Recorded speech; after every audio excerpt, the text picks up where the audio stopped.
For more on this, let's bring in my weekly backbench panel. Labor MP for Hawke, Sam Ray, and Liberal MP for Casey, Aaron Violi, all Victorians.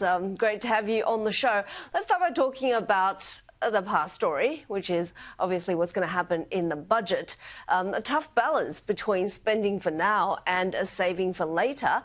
Aaron, what do you think of thoughts on the budget? Hello, great to be with you. I mean, we now see why the Prime Minister was looking to call the election for April 12th. He clearly didn't want to bring down this budget because, as the Treasurer confirmed today, it's going to show deficits as far as the eye can see. And the opposition and many, if not all economists for 2 years have been pointing out that the only reason the Albanese government delivered surpluses was because of revenue upgrades that they had no control over and no influence on. And actually, spending was increasing and increasing, which was driving inflation. And that's why the RBA governor called it homegrown inflation. So this is confirming what the Prime Minister was trying to run away from by having an April 12th election. The reality is that Australians are struggling because this government has no plans, no economic solution to the challenges they face. We'll see that laid out next week, and it's really disappointing that it's going to be a big struggle for the Australian people because of the failures of Anthony Albanese and Jim Chalmers. Sam, are these criticisms fair?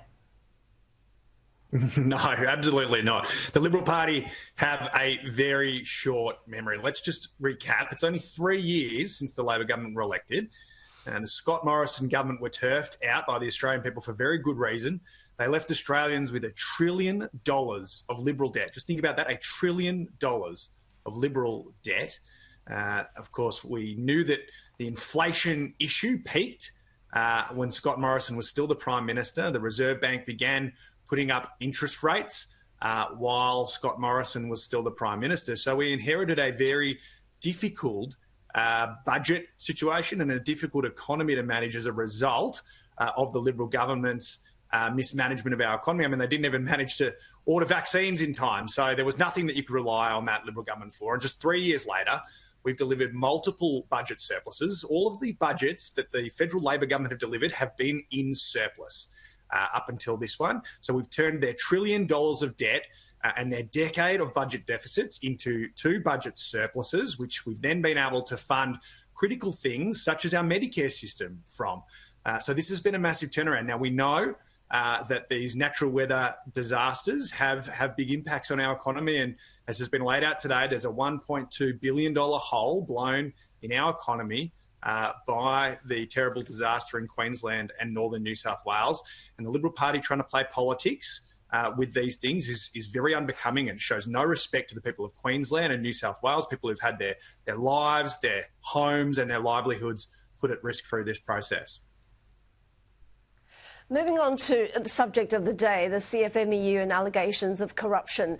Aaron, I was just speaking to Graham Richardson a while ago, and he says, well, this is a long-term problem. It's very, very hard to fix. Do you think the coalition can do it? Well, absolutely the coalition can. And let's just start with the basic principle that the ALP in the last 5 years received over $11 million from the CFMEU. So they have no interest in cleaning up the construction sector, no interest in holding the CFMEU to account. In actual fact, they're making it easier for the CFMEU and lawlessness to run wild on construction sites. They abolished the ABCC, which was put in place to hold construction industries like the CFMEU to account. There was a lot more work that needed to be done. The coalition have said that we will deregister the CFMEU, not the wet lettuce that the ALP have put in place. We'll bring back the ABCC. We will do more to hold them to account because there are so many elements here. It is criminality that is being alleged, and there's a lot of reports of criminal behaviour, intimidation, physical threats that's all been alleged and all needs to be proven, obviously, through the courts.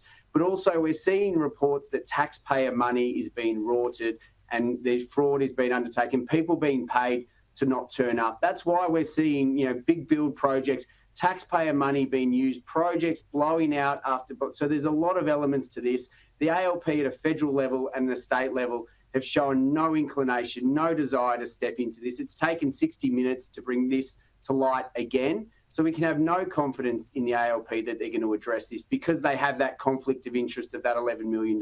But Peter Dutton and the Coalition have said we will step in. We stepped in when we were last in government, and we'll continue to stamp this behaviour out because it's unacceptable on so many levels.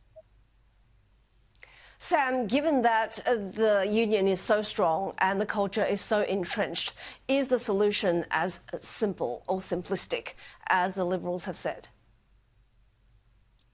The Liberals always have simple solutions to complex problems, and I think that's the point you're getting at. Now, let's be very clear. The allegations and the footage that was aired on the television last night is very distressing, and it's very concerning, and it needs to be appropriately investigated by the police. Our government, the federal Labor government, has a zero tolerance approach for corruption. That includes in the construction industry. Now, these allegations relate to the construction industry where we want to see them fully and properly investigated, as they will be, and we will take a zero tolerance approach to any kind of corruption across the public or private sectors. We've been very clear about that. We have a long history of doing it. Again, we're only talking about 3 years ago that the federal Liberal government were in place under Scott Morrison, and we've had all sorts of rorts under the federal Liberal government. They're colour-coded spreadsheets, you know, they're phantom car parks that they are putting up depending on, you know, which of their various financial backers were in their ears. So there is a long history of the federal Liberal government under Scott Morrison having a very short memory when it comes to inappropriate expenditure of public money, but the Labor government will have a zero tolerance approach. So you'll bring back the ABCC, Sam? Go on, Sam. Will you bring back the ABCC then, Sam? You've given me a zero tolerance. Criminal investigations back are conducted the ABCC? by police, Aaron. Criminal investigations are conducted by police. That is the appropriate body to investigate any criminality in our society. And I would be very supportive of the police conducting such an investigation to ensure that there is no criminality across the construction sector. This is an issue that goes beyond the Liberal Party's short-term political interests, although they try and generate a little political run here and there wherever they can. We want to make sure that we stamp corruption out of every industry so that workers can go about doing their jobs and doing them well and building our strong economy and our strong society. Thank you so much for the discussion today. Labor MP for Hawke, Sam Ray, and Aaron Violi, Liberal MP for Casey. Authorised by Aaron Violi, Liberal Party, Lilydale.